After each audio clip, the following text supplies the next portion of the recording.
Hi, everyone. Thanks for joining us on Facebook Live. I'm Jessie Chen, the founder of Immigrants Shine. Today, we have Hsiang. She is the founder and CEO of Panorama Growth, a startup based in Silicon Valley with a mission to increase transparency of doing business between North American and different parts of Asia. Hi, Chris. Thanks for joining Hi. me. Yes. Hi. Hi, Jesse. Great joining you today. I'm really excited to be here. Thanks so much.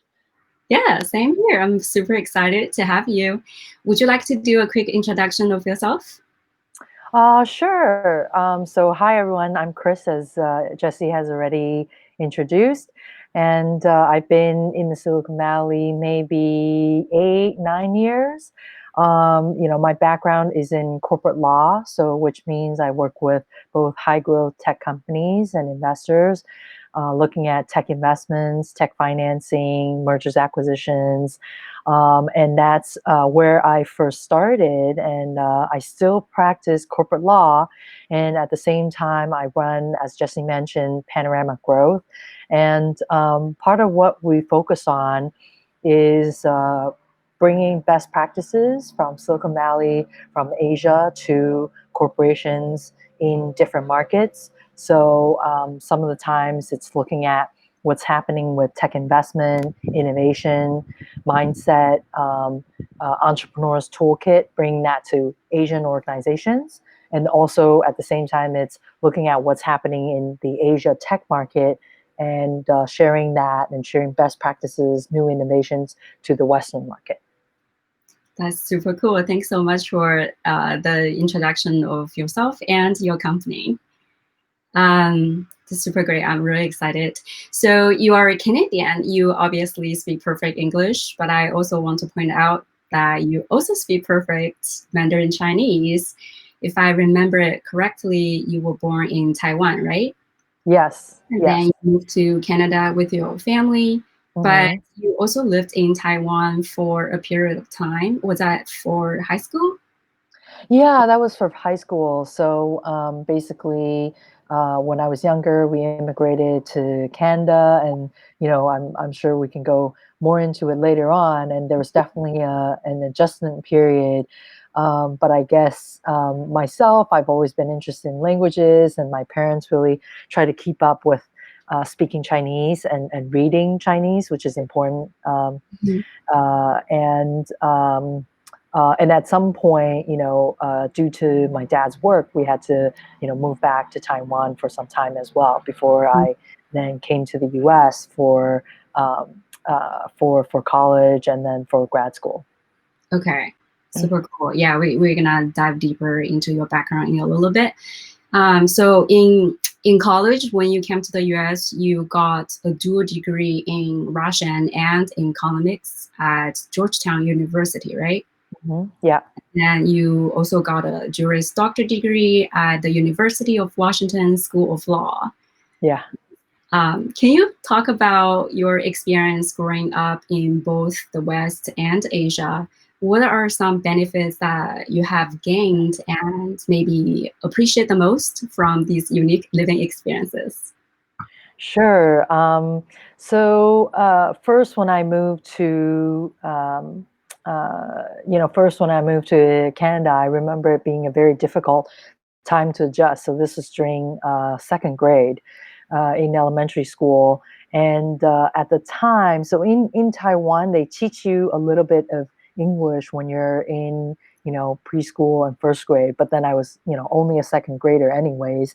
Um, and so I didn't really know any English, and I just remember like the first couple years in Canada, it was just really hard to make friends because I didn't really know how to speak English, and I think just sort of the instincts to adapt, right, and to be Right. social caused me to learn English very quickly. And I guess in the part where we're at least in our school, it was a public elementary school, and there weren't really many Asian kids. So it's just kind of you just learn by adapting, right? You don't. Mhm. It's not so much stick with your little group, and being in that environment certainly helped. And then went back to Taiwan because of my dad's work. And then when I first then came to the US for school, it was also very new because I didn't really have a chance to, I think a lot of kids do like college campus tours during high school when they decide on university. So I didn't really get a chance to do that. Um, but I knew that I was interested in, international business. So Georgetown looked like a great choice to me. I was really excited to be in a big city, so I was excited to be in Washington, D.C., the capital of the US. And I definitely learned a lot. I think it was my first time really, well, it was my first time living in the US. So I think I was really amazed by how different each U.S. city is. You kind of think that because it's all part of the U.S. and it's same popular culture that maybe most cities are pretty much the same. But just like say in China or even smaller countries around the world, each city can have a very different flavor, and in the US even more so because a lot of space, people are spread out. The West Coast has very different culture. Even in the West Coast, Seattle versus Oregon versus San Francisco, or even San Francisco to LA, different communities of LA, just really different culture. So that was very eye-opening for me. And in DC, I think it was that culture it's very driven to work, politics, government. So a lot of people, they're either lawyers, bankers, or they work with the government. Or there's some people that are sort of work with international nonprofit organizations, but the majority is, lawyers, bankers, government officials, So it's definitely a different world. Yeah. So. Yeah, that's very interesting. I wonder the choices you made to study in Washington, D.C. has any influence on you to decide that after your bachelor degree, you wanted to become a lawyer, or is that just something you always wanted to do anyways? Yeah, I think that decision was, I kind of thought about being a lawyer before I went to Washington, D.C. Um, I think it's one of those professions that, is kind of the go-to top professions for Asian parents, Right. doctors, and a lawyer and things like that. Right. And so, and I've always been, kind of on the more intellectual side. So I think my parents thought that a lawyer would be a good fit for me. Um, It turned and out good. sorry. Oh, I said it turned out it was a good choice. Yeah, I think it was a good choice. I mean, there's definitely, very, it's a specialized skill set Mhm. that's very valuable no matter where you are in the world. I think also more for me because then I transitioned to also building more of a business-oriented company, right? With Panorama Growth, what we're doing is really everything from corporate training to tech investments. So it's not so much legal, or it's yeah, but it really helped me because from my legal experience, I have a more structured framework for understanding organizations and businesses.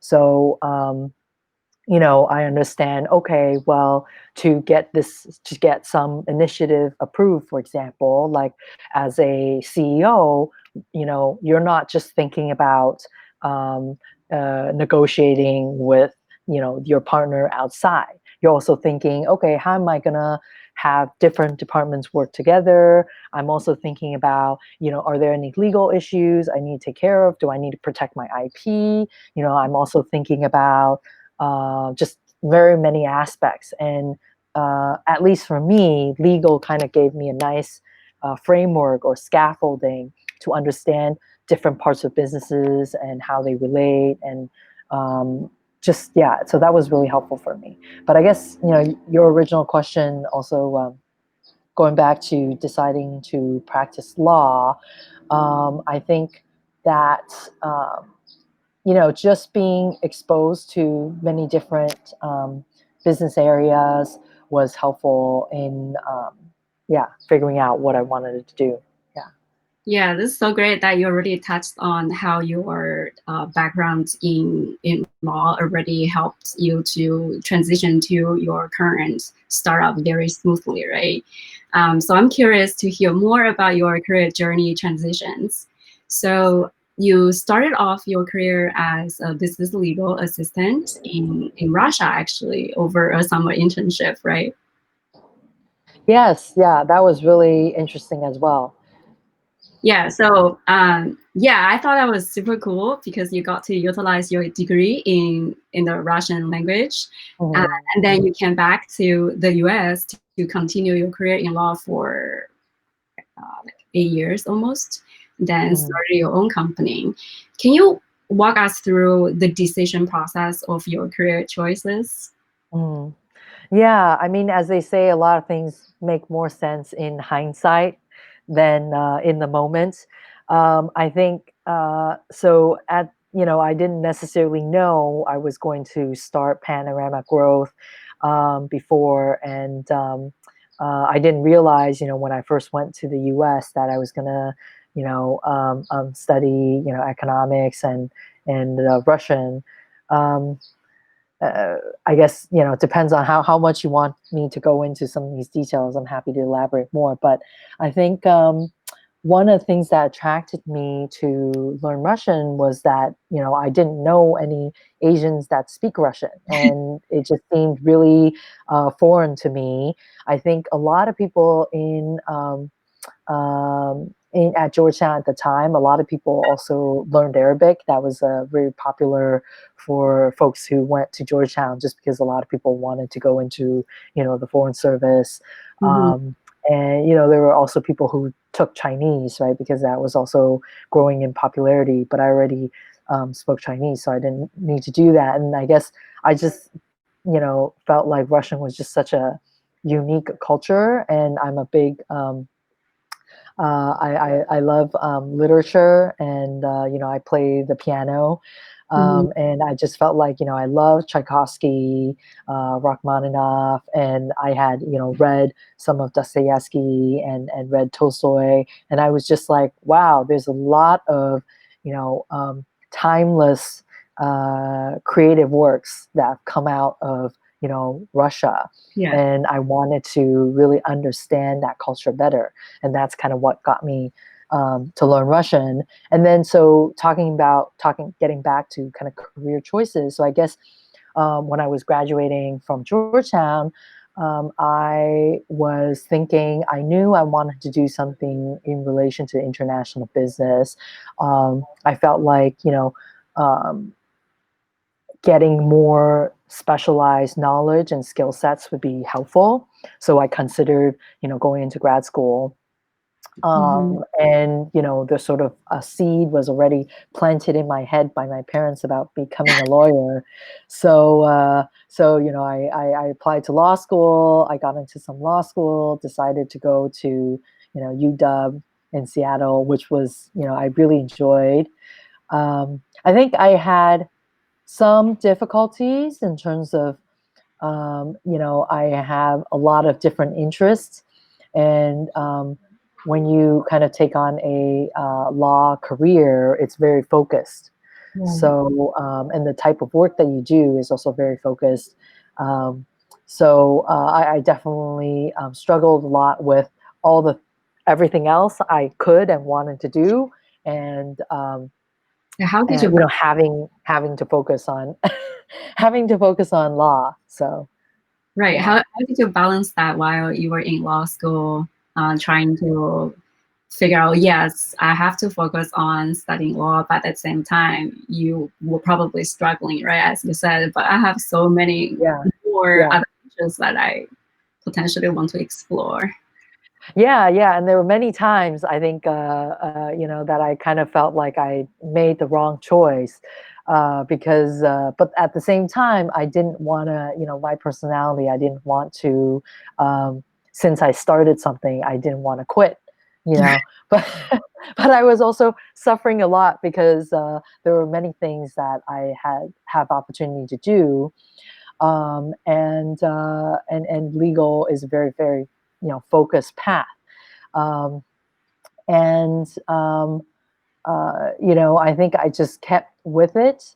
I think one of my top advice for, sometimes I meet friends of, parents, friends, or something, or people who are thinking about going into a legal career. And, my advice for them is always just like, to the extent possible, like put yourself in an internship, see what the day to day is like, Mm, because when you decide on that path, you probably don't want to give up, halfway. But, do you really know what it is that you're choosing? So I always tell people, make sure you know that this is what you want. And you can do a lot of things. Say you say, hey, I want to help public health. I want to help, this or that. It's, being a lawyer isn't the only way, right? And being a lawyer in those situations, you get to do one aspect of things, but maybe not other aspects. So make sure what part of the problem you really want to tackle and what the skill set is. And is it a legal skill set that you need or something else? Yeah, and what else? I think for me personally, what really helped was at the time I was introduced by a friend of mine, Bikram yoga or hot yoga. And I really think hot yoga helped me get through law school. oh wow, Yeah, yeah, interesting. yeah. To to release stress. Yeah, to release stress because it's pretty high intensity. Basically, what hot yoga is, you're in a room that's heated up to, I Right. think it's 110 degrees or something, and so you're sweating profusely, and you're focused on these yoga poses, and it's 26 yoga poses. It's the same 26 posture for whether you're beginner or advanced. But clearly, if you're advanced, then you can go much deeper into it. But absolutely, I think hot yoga allowed me to get through law school. So and I think I also had great friends who were really supportive of me Mm, during that process. I think for me personally, I think being in Seattle really helped because I was when I was younger in elementary school back in Vancouver, and Seattle has that same northwestern climate, right. northwestern weather, and it's very green, and there's a lot of water. Right, some people don't enjoy the rain and things like that. I don't mind it, but I really like just the amount of the lakes, the water, the nature. It's all of that helped Yeah, with yeah, I can see getting that. It's through. right next to Yeah, yeah. this is so cool. Do you still practice hot yoga nowadays too? Yeah, I mean, I mean, the with startup is COVID, also yeah, stressful. with the COVID-19 situations, not, Oh I yeah. haven't been able to because, you need to like heat the room up and everything. But I kind of do a different, not, it's not exactly an extension of hot yoga, but I see them as connected, which is I started doing some capoeira, like the Oh yeah, Brazilian martial arts. Yeah, yeah, yeah. yeah. I remember So seeing a yeah, video. yeah. So there's That's some uh, the yoga I find does help to a certain extent. Yeah. So great. yeah, yeah. I Thank guess I'll quickly, or unless you want to follow up with a different question, but I'll just quickly say, so I knew I wanted to do something with international business. I wanted a specialized skill set, you. so I decided to go to law school, and then went through law school. Mhm, Then during the last year of my law school, um, I was in a technology law clinic. So what the clinic means is during law school, during the last year, they have certain programs where you actually work with, outside organizations, um, to practice, what you've been learning in law school, and you work on cases, for example. So they had like immigration law clinic where you work with, immigration lawyers on their cases. There were various different kinds of clinics. And then the one that I joined, we were working with the Washington State Legislature, and they were considering, how should Washington State invest in clean energy, for example? How should Washington State regulate telecom policy? Because there were different complaints or different issues, right? And they needed to consider those cases. So they basically, University of Washington um, uh, allowed their law school students to work on some of these projects. And then, so working on some of these projects, I realized, wow, like this area of technology is what really excites me. And I've always been a big science fiction fan, and to be able to work closely with technology in the real world is something that I really wanted to do.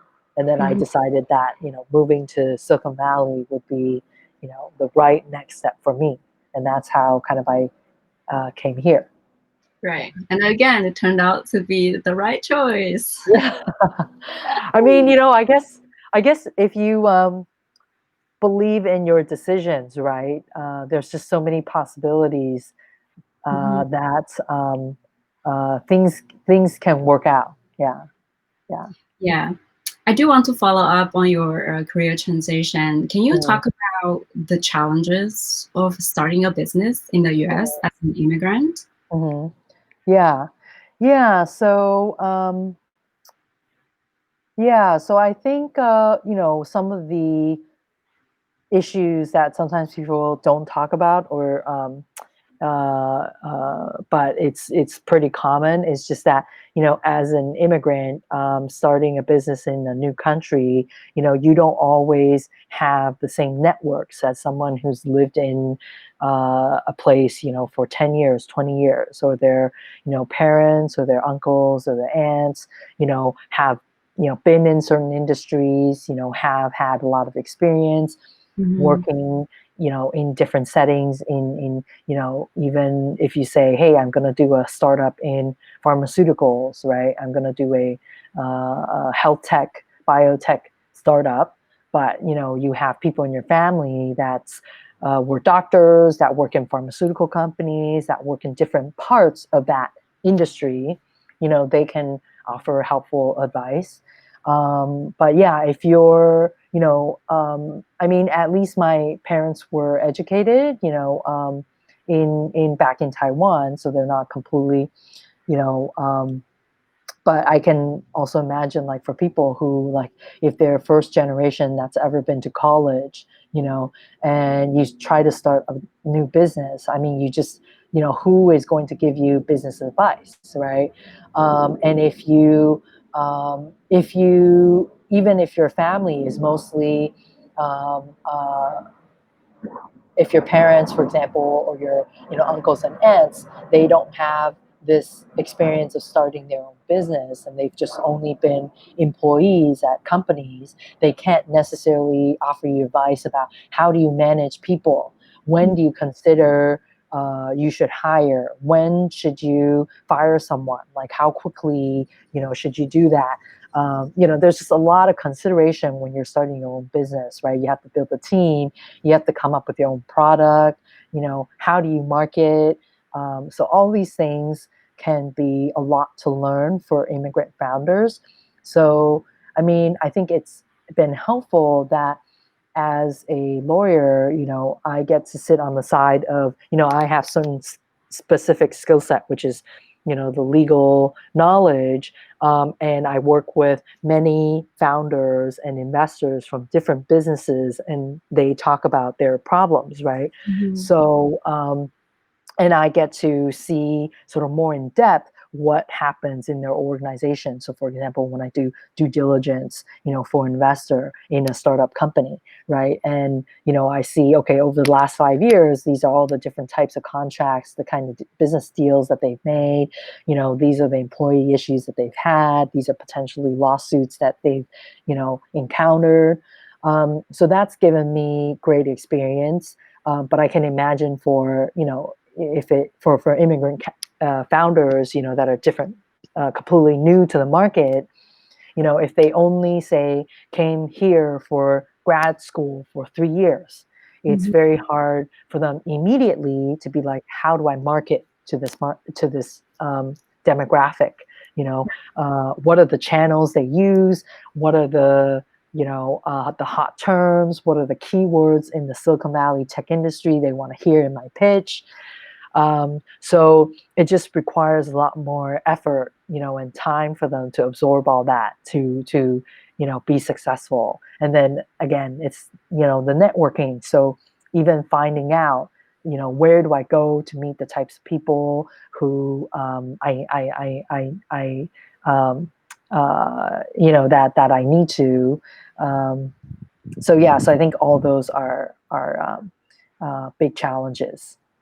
I'm curious, how Mm. did you handle your network? How did you approach in order to build your own network? Did you leverage the network you kind of created from just working with the clients and then later expand it afterwards? Or did you have Yeah. re I'm not sure if this is common to build your network starting with internal clients Uh-huh. first, or did you just have to build it from scratch, like a Yeah, buy I think it was. and things like that? Yeah, I think it was. And I can say, that I'm certainly still learning a lot about networking, and it's something that I think we continue to learn about as we continue in our careers. Um, I think. It's been very interesting for me because my parents, I'm first generation here in the West, North America. So like I nobody necessarily told me, hey, this is how you network in the West. I think Silicon Valley being very open culture, there has been good articles that's been written about, especially with this growth of entrepreneurs, right, who need to go out and build networks. So there has been good articles written about it in the last couple of years. But definitely this is, again, like, as a immigrant entrepreneur, nobody ever said, hey, this is how you network in North America. And so a lot of it was really like trial by error. And there's a lot of things that I still am like, oh, I should do this. I should, contact people more frequently, like all these things. But I'll just, mention a few things that I feel like have been helpful to me. Mhm.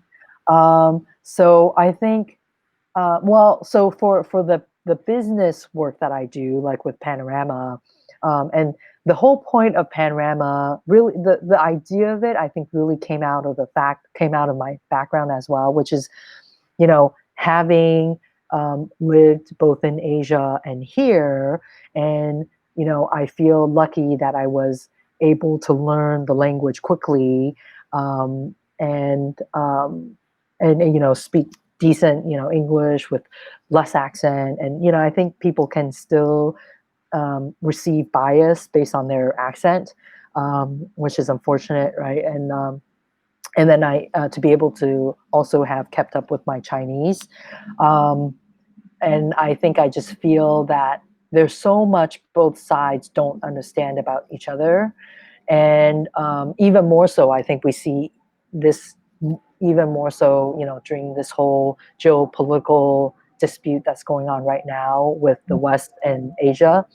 And I think, sort of from my perspective, uh, by sharing more information and sharing and building more connections, hopefully both sides can understand each other better. And from my perspective, I always felt like each side has its benefits. The way that each person, not each person, but each culture thinks, its perspective have certain pros and certain cons, right? And if different cultures can learn from each other, then they have less blind spots, right, as we call it. So I guess that's what really incentivized me to start Panorama. um, and then I had to go through a lot to really figure out, well, okay, that vision and goal is very nice, but how would I like to do that? Because there's so many different ways. Is it I like to help some startups find some investors? Is it I would like to, what is it? Do you want to be a information news source? And then what we really landed on is helping organizations learn best practices, especially when they're thinking about innovating and digital transformation. But to go back to your question, um, um, what has been helpful in building the network for that, because that is pretty different from, the legal. So it wasn't so much for me, the networking wasn't, just building on my legal network. I really spent a lot of extra time, my personal time, going to events, talking to people, learning about issues that would be valuable to them. And I think, my network approach is, if you learn enough about someone's industry, and if you to develop some good ideas or good insights, then it really, well, one, it makes their conversation with you more interesting. And then second, you have some insights to offer them. And uh, again, it's just it really smooths the connection much easier. If you meet someone and they're more senior, for example, they have a lot of experience, and you just ask them, basic questions, so that they basically give you a one-on-one course on their industry, then that's probably not very interesting for them, and they're not necessarily going to want to spend time to talk to you more, right? So, so I think I just spent a lot of time understanding different areas so that I could just be an interesting conversation partner. And once you have one interesting conversation, then it's easier to have a second. Right. And if you're offering, difficult. sorry. Step one to initiate interesting conversation. That step is already very challenging. That is. I'm just trying to think if there's anything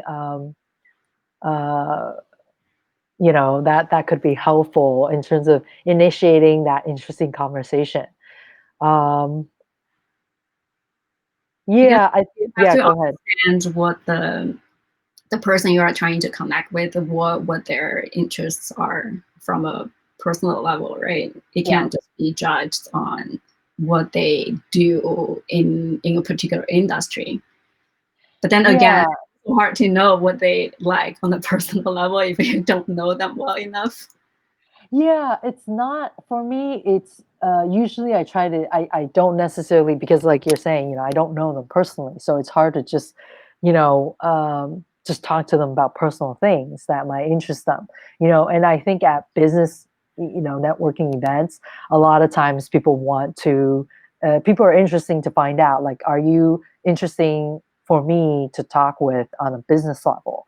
So usually it's talking some aspect related to what they are.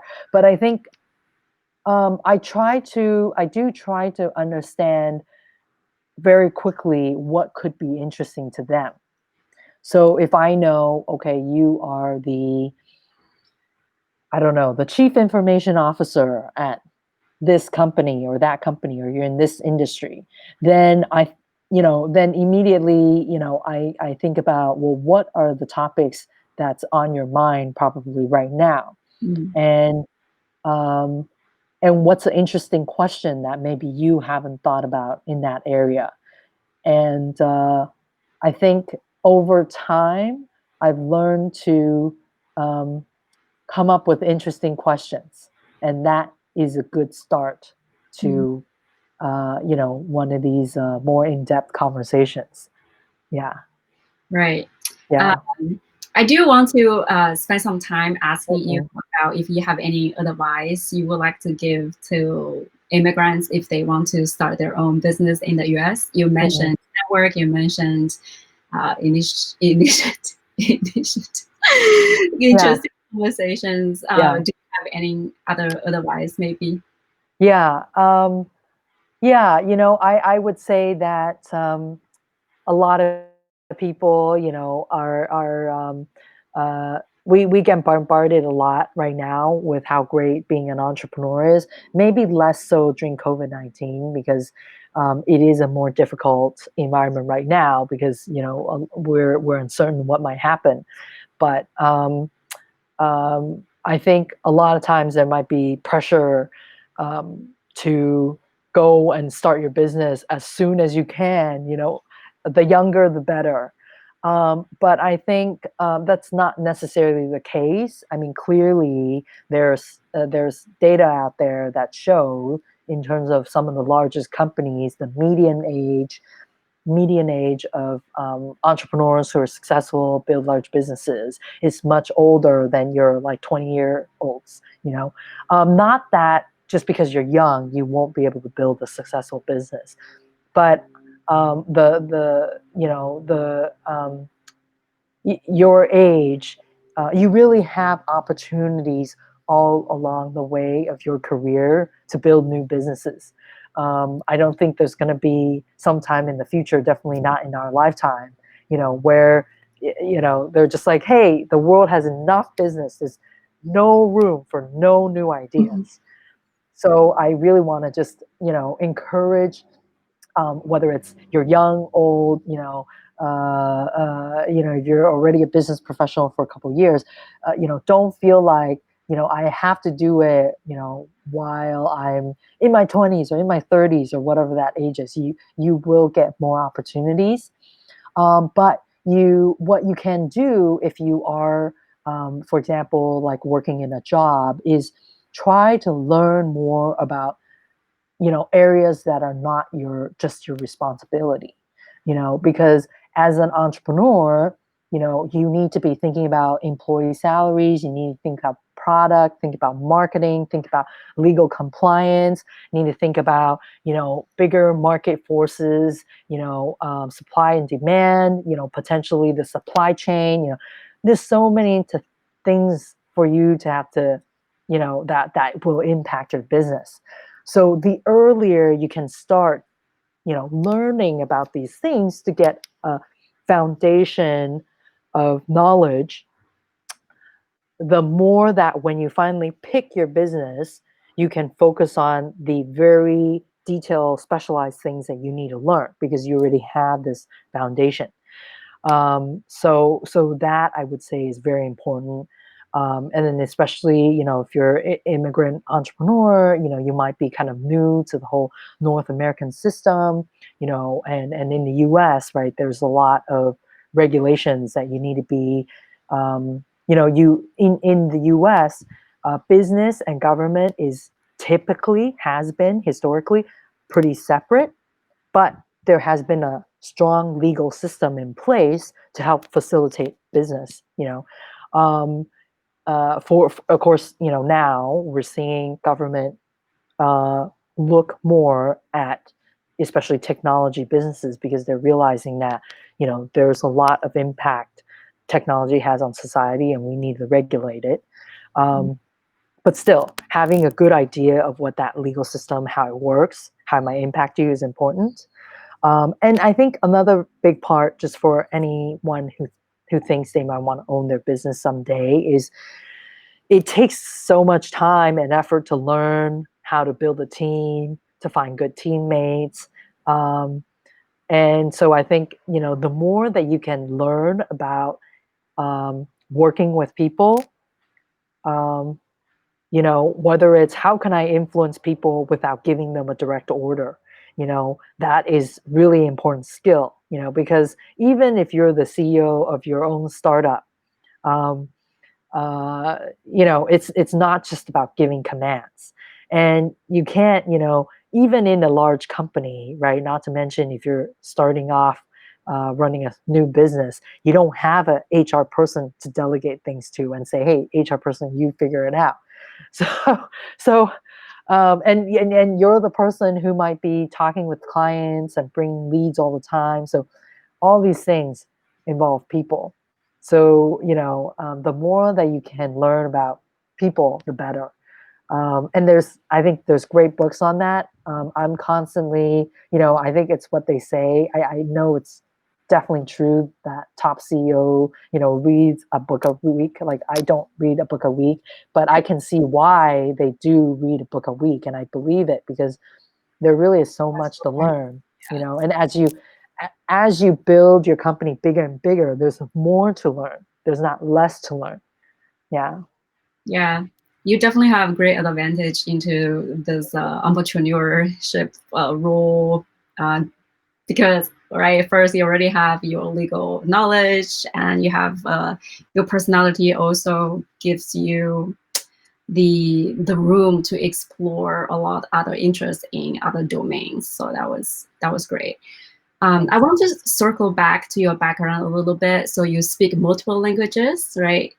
Obviously English, you speak Russian, Mandarin Chinese. I think you also speak a little bit Spanish. Yeah, a little bit though. It's really fallen out of practice. I've forgotten so much of it. Yeah. This is so great. This is very impressive. And you also lived in 4 different countries. You are a lawyer and now a founder, CEO. You must be very adaptive, right? And have some really great strengths to share with us. I want to ask you, what are you proud of yourself the most when it comes to challenging environments? Mm. Yeah, that's a good one. Yeah, I think how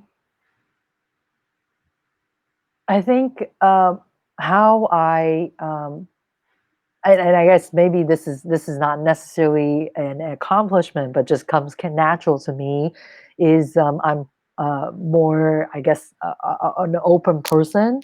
So especially since I'm interested in connecting cultures and connecting people, I tend to be on the perceiving side in terms of, like, if you know Myers-Briggs, perceiving and judging in terms of I see every culture or different perspective as coming with different pros and cons.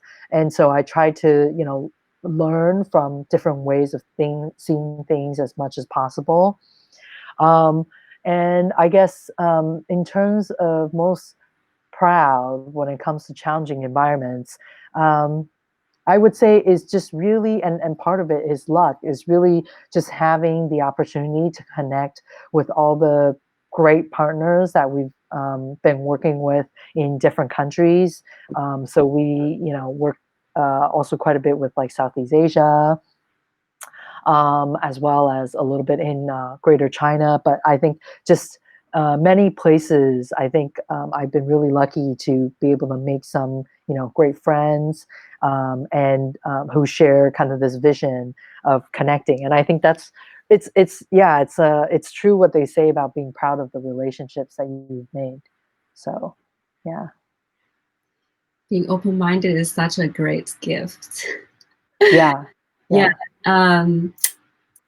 So I'm curious, being you are a founder and CEO for the first time, right? Did you have Yeah. to learn any new skills to make yourself feel qualified uh, for this job? Yeah, yeah, yeah. I think, and if you want me to go more into detail, something, just let me know. But yeah, I think one of the key things, and again, this is something that I'm still learning, is really, working with different types of people in different environments. So I think as a, as a female entrepreneur too, right? I think it's, you want to be proactive about things, but I think as a female, you can't just be ordering people around, right? So at the same time, I feel like you really there's a fine line balancing, encouraging people, and not just encouraging, like sometimes you need people to achieve certain goals, right? That you work with, and then also managing, how you come across to them. So I think that is interesting. Um, So and then, people yeah, feel yeah, yeah, people skills, and then I think sort of like team building skills. I think, and I think you've seen different phases of this, where like in earlier phases, we had at one point, gotten a lot of interest and gotten a group of volunteers, and it was really great. And I really appreciate all the people who supported the mission. And at the same time, it was like way too much to manage at that point. And especially at one point, when we had so many volunteer, different people had different goals, Right. and interests. And since they weren't necessarily employees in a certain role that had clear responsibilities, then it just created a lot more work and effort. So it was great because it was so exciting. It was like, people believe in this vision, and this is a great cause, and you got a group of great people. Um, but it can still be very difficult to figure out, well, how does that then work with moving the organization forward? Right. So yes, I think different phases. Go Did, ahead, yeah. did you have to take any training classes on like team management or people skill sets, or did you kind of just navigate through all these challenges by practice?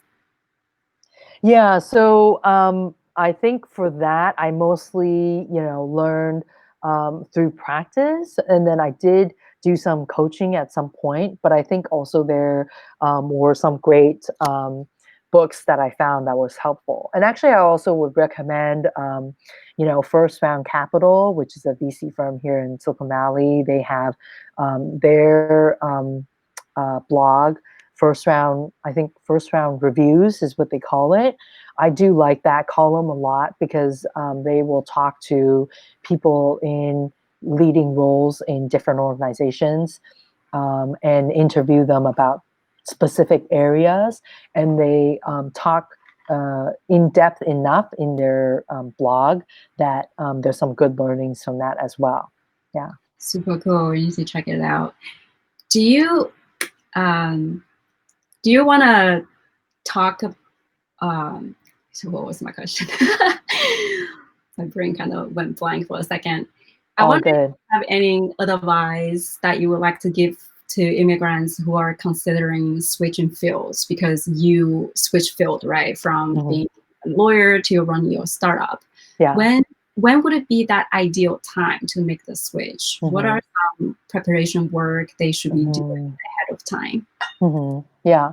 Yeah. So, I mean, I'm kind of a unique case in that as well, because I was able to, and thankfully with my law firm, I was able to continue to work with them while I built this business. So I basically, was able to come up with an arrangement where that worked. So I had some flexibility, but I think the difficulty is then, I have to split my time sometimes, on my legal work and on the business side.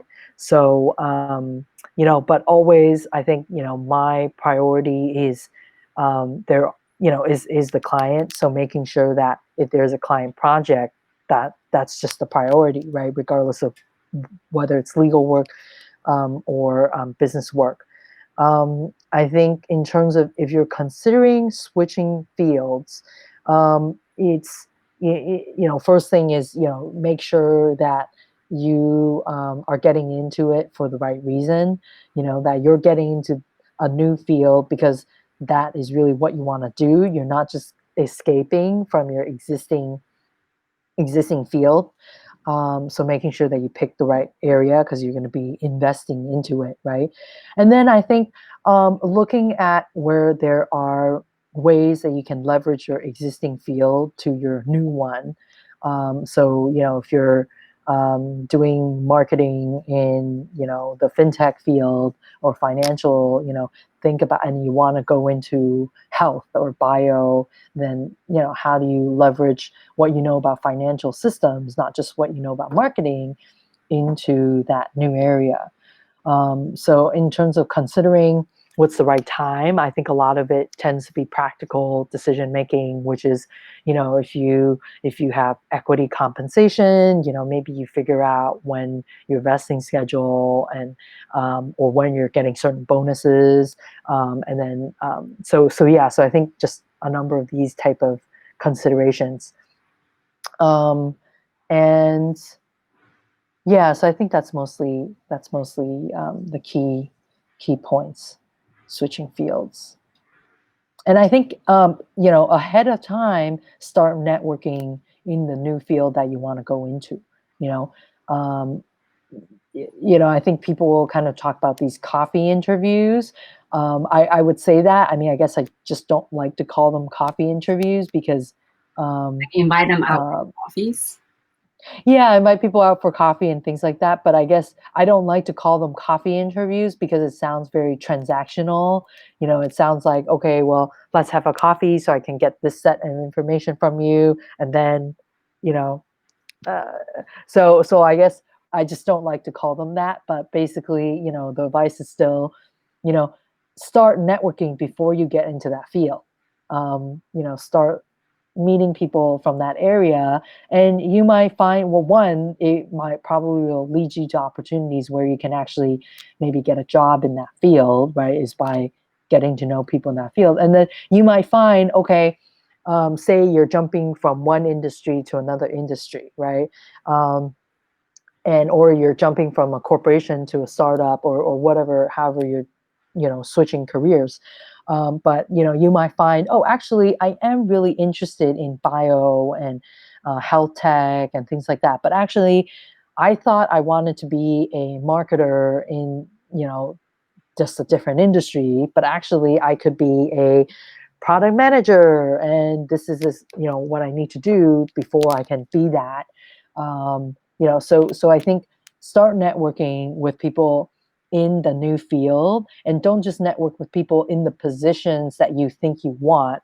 Network a bit wider, yeah, Mm, so that you might find out, actually, not only do I want to switch fields, switch industries, right, maybe I also want to switch roles. Yeah. right. Yeah, those are really good advice. Thank you for that. Now, I want to learn more about your career as the founder and the CEO at Panorama Growth. What inspired you to become a founder and a CEO? Earlier, you talked a little bit about the reasonings. I wonder if you want to give a bit more into details. Sure. Yeah. So I think I didn't necessarily, aim to be a founder, and I think it kind of came about naturally because I was, and this was a couple of years ago, maybe like 4-ish, 5 years ago, and Asia wasn't such a hot market then, and in terms of technology, and I just realized that there's still a lot of, and even now I think this is still true, is there's just a lot of misunderstanding about Asians. So like, um, um, many people in the West can't tell if you're from Japan or you're from Southeast Asia or China, or they don't really appreciate the difference. And to them, it's just, well, Asia is pretty similar. But in fact, Asia is very, very diverse and very different, culturally, social, legal infrastructure, so there's still a lot of variety. I think I was looking for a organization for, kind of that would have this Silicon Valley culture, which is this open sharing culture, um, which I think there are great Asian organizations, but maybe they're focused more, they're prioritizing more serving their own internal members, and their focus was not so much on necessarily educating about the world, about all the different changes happening in Asia. I think over the last couple of years, that's starting to change because the world sees Asia as a growing, rising market. I mean, even during this COVID-19 situation, right, it's interesting because there's increase in discrimination because a lot of people are angry about the fact that the virus came from China. But, I mean, the virus could have come from many different places. And, they're not the only government also who's botched the management of how to deal with a crisis, right? So, but finger pointing aside, I think there's also been a lot of Asian nations that have shown good examples of handling the COVID-19 crisis. Mhm. So I think it's easy for us to just categorically say no or reject something, but I think there's both good and bad examples, and there's lessons to learn in both cases. Um, so anyway, so back to starting Panorama. So I wanted to start a organization that was focused more on sharing best practices and knowledge about tech innovation between the West and a larger section of Asia. So I'm really excited for of all the things that we've done. We've hosted some great programs. We've done some talks about if you're wanting to work with an Asian corporation, and that I would still really encourage, because many of these or Asian corporations, they have good amount of funding. I think I just learned from a friend recently that like the top 33 companies in Taiwan that are listed on the stock market, um, they all have cash balances of like above 2 billion to like 33 billion, cash, right? And these companies are looking to see, we want to transform, we want to innovate, what companies should we be working with, right? So they really provide startups great opportunity if you have some value to provide. But a lot of times what I see is so many of these companies from the West, they know so little about the Asian market that it's really difficult for them to capture that opportunity. So I mean, one of the tools that we provide for free is asiapedia.net, and that's a website where people can go on and just really easily read about some of the things that are happening in tech in Asia. We also do newsletter every quarter or so. And I think, I'm excited about, and that's why we started, I started this organization, is to, you know, um, build more of those connections and hopefully uh, eliminate more of these misunderstanding and in the future. Yeah, I love the mission. It's not just building a bridge connecting the business between the West and Asia, but also a bridge in around the world, like increasing more exposure to what the real image is like in Asia and what are the real business opportunities they can have Yeah, with the companies in Asia. So yeah. super great mission, really a great company. Let's definitely check out. Thanks so much. And yeah, I want to know. So you're a female founder. And a minority in the U.S. as an Asian. Do you find yourself having to do things differently and act differently in order to receive equal respect? What's your experience like? Yeah, I think that typically there's still good opportunities, right, in the U.S. Um, as a founder and entrepreneur. I mean, I think I don't have horror stories, thankfully, and but there has been times where I might be standing to next to another male CEO, and maybe someone new. There's been times where like I'll be standing next to another male CEO, and someone new that I don't know, right, come introduce themselves, and I'll say, oh, I'm the founder of blah blah blah, or I'll say, oh, I'm basically somehow there's been a couple times where not a couple times, maybe like 2 times, where somehow they, the new person will think that I work for the male CEO next to me. And I'm like, no, no, no, I own my own company. Like, I will actually have to clarify that. So it's definitely been interesting. Sorry? Does that happen often or just That occasionally? doesn't necessarily happen often to me because I think I am typically, uh, you know, outspoken and extroverted. And I'm not necessarily shy. I mean, I'm surprised that's happened to me at all, Hmm. right? But yeah, there's been times where they'll say, "Hey, hi, I'm so and so." The male CEO next to me, "Hi, I'm so and so. I do this," and I'll say, "Hey, hi, I'm so and so, and I do this." And clearly, what he just said and what I just said is different, but somehow the person that we were speaking to was like, "Oh, so do you guys work together? Do you work for him?" you know Yeah. so that's definitely fascinating.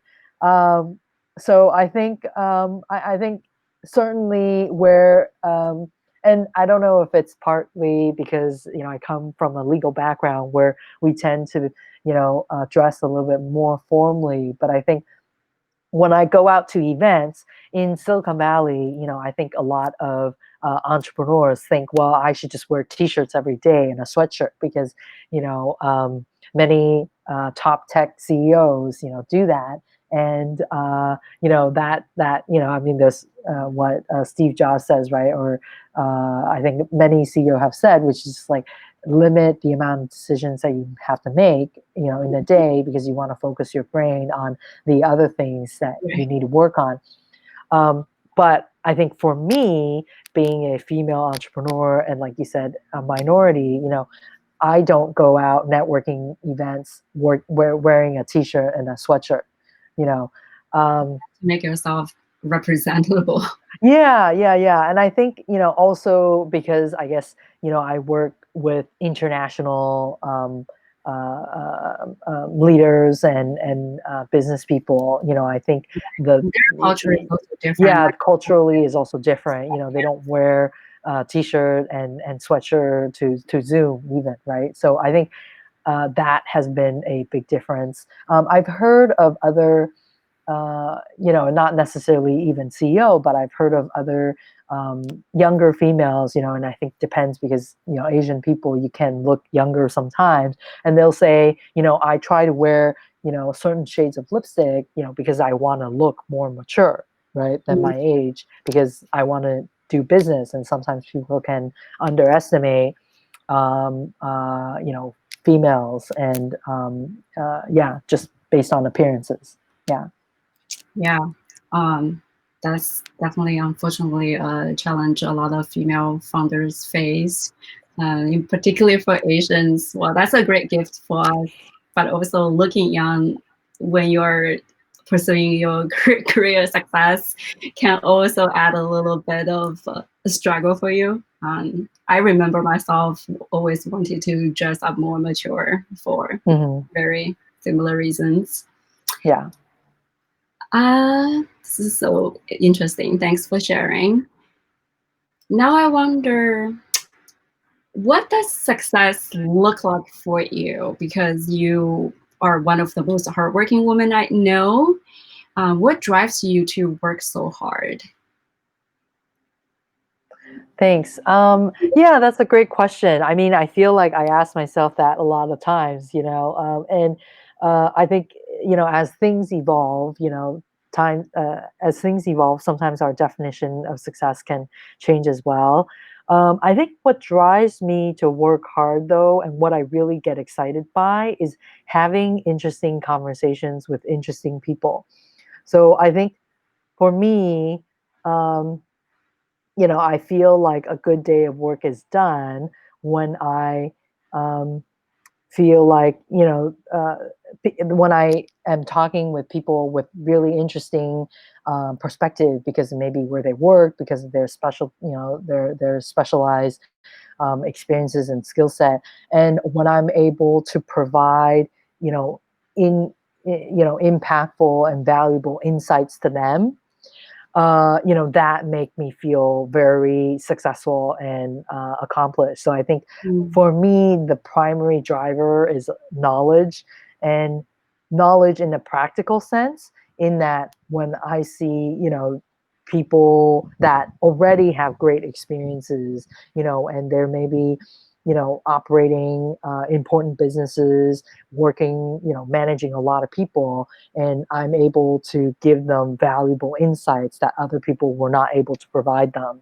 Um, Whether it's about different market, about a new business model that's coming up elsewhere, about how people are applying certain things to create a new business model, about a lot of different things that we touch on. But that's what really gets me excited, and then that in turn, fuels my desire to absorb more information or experience to then come up with more key insights. Yeah, so I think that's my primary driver. That's great. At what point would you say, okay, check mark, I am successful? What does success look like for you? Huh. Yeah, that's a great question. I think success. I think one vision of success is when I can work anywhere in the world. I mean, COVID-19 has a different interpretation of this, but if I can work anywhere in the world, and that there's you know a great group of leaders who um,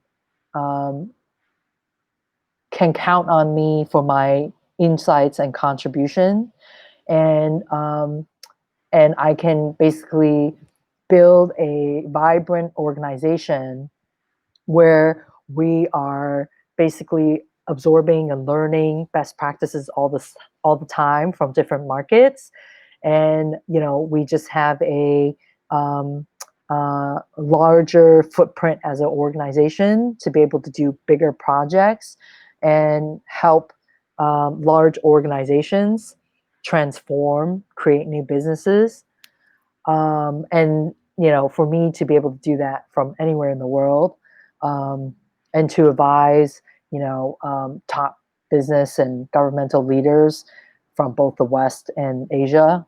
I mean, it might sound a little vicious, but I think that that would be, that to me would be pretty successful. Yeah. So, yeah. Do you give yourself a timeline, or is that just Yeah, I don't know. I don't know. I think I'm open to letting things evolve as they should, and it might be in a couple years, when we talk, and I have a totally different view of what success looks like then. But yeah, so not no strict timeline. Yeah, let's go make but appointments yeah, for next 3 years? yeah, yeah. Okay, let's. I have two more questions for you. So my next question is: I know before pandemic, you traveled Mm, actually pretty frequently to Asia and gave a yeah. lot of talks at different conferences, and you recently just did a few webinars as well. I'm curious to hear, how do you like it being under the spotlight? Are you naturally an extrovert, or did you have to learn like how to do self promotion and things like that to feel more comfortable in front of cameras and large audience? Yeah, I think I'm lucky in that even when I was younger, I was not shy in terms of public speaking. Um, Ooh, that's but great. yeah, so that definitely helps. I think I can actually be, I think I'm more introvert than I come across. So people probably perceive me to be more extroverted than I am.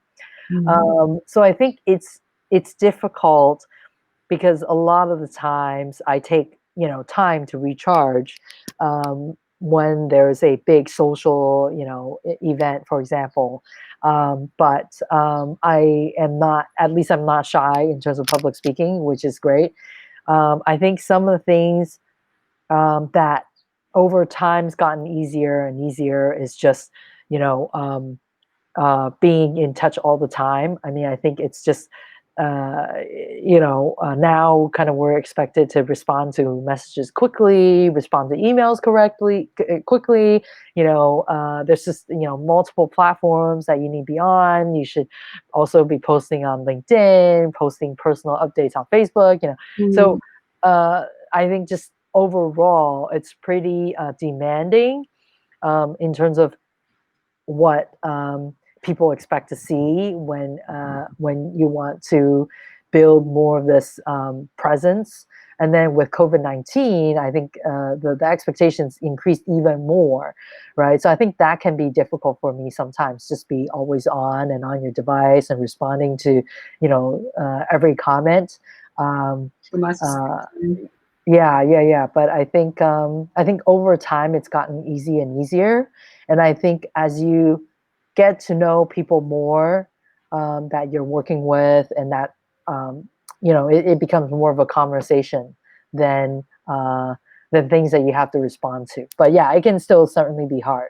Yeah, and I think it's just take time to recharge, and don't stop feeling guilty about the social media that you're not doing, right? Either you do it or you don't, but don't be feeling guilty about it. Yeah. Right. It's great advice.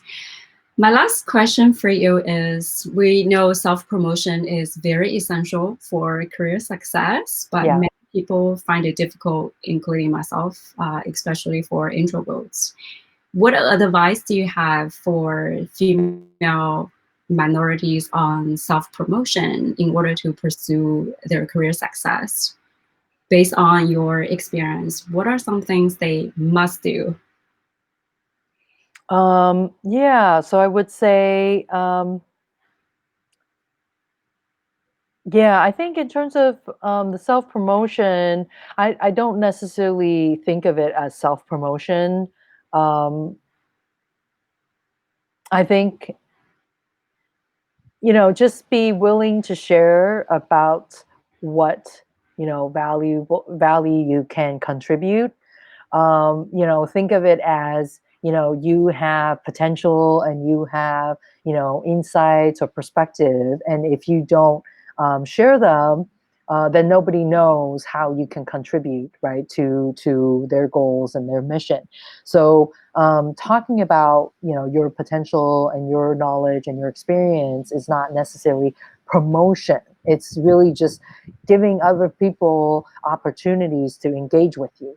For example, if you meet someone new and they don't tell you, hey, I really enjoy yoga, you don't have a conversation about yoga because nobody knows you like yoga, for example, right? And that's the same thing when it comes to your skills and your experience and your knowledge.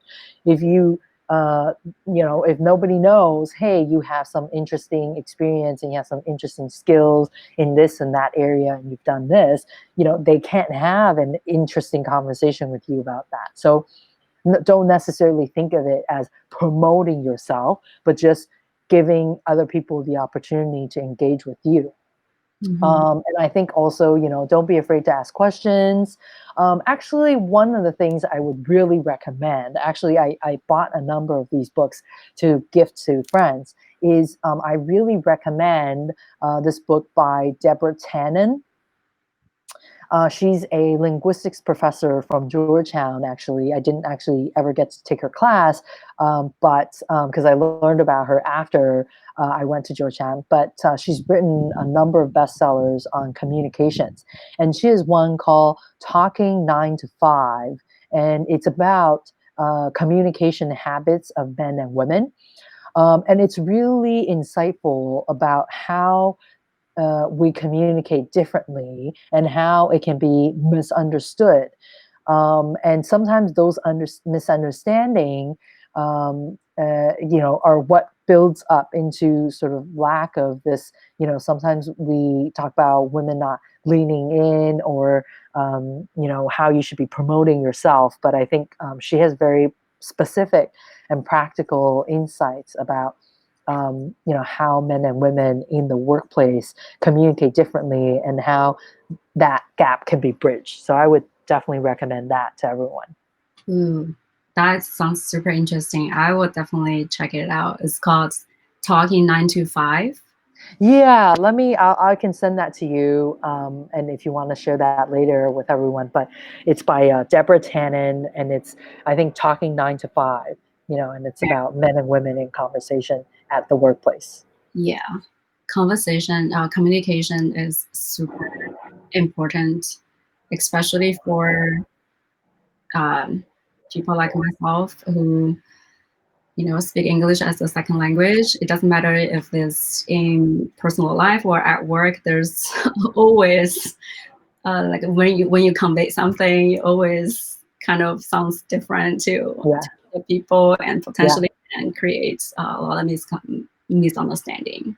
yes. But that's just the language part. But then there's also skills that you can learn from communication, right? Which I'm sure the book teaches us a lot. Yeah.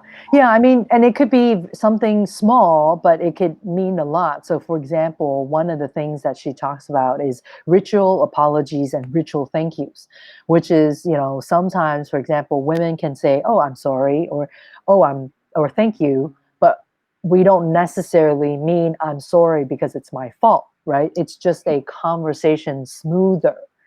But sometimes, depending on who you're talking to, depending on their way of speaking, it's not even the words that you use, but it's the way that you use them and the way that they may be interpreted.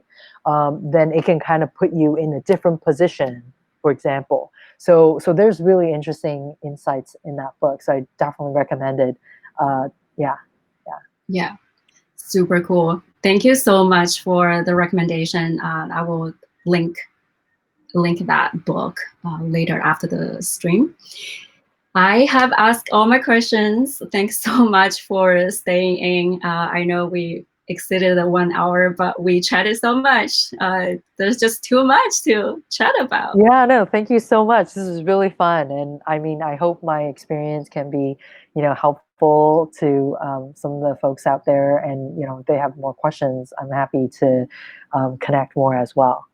Yeah, for sure. It's been super fun. Thanks so much for the wonderful insight and advice you shared today. Yeah, and as I said, I'm pretty sure your stories will resonate with the audience. Thanks. And I think it's a great initiative that you're doing, which is, just immigrants come from all backgrounds and all kind of experiences, all kinds of different skill sets. And it's really great to be able to connect with more out there. Yeah. Thank you. Thank you for supporting this platform. Thank you so much. Okay, thank you so much. Have a great the rest of Sunday. You too. Okay, bye. Bye.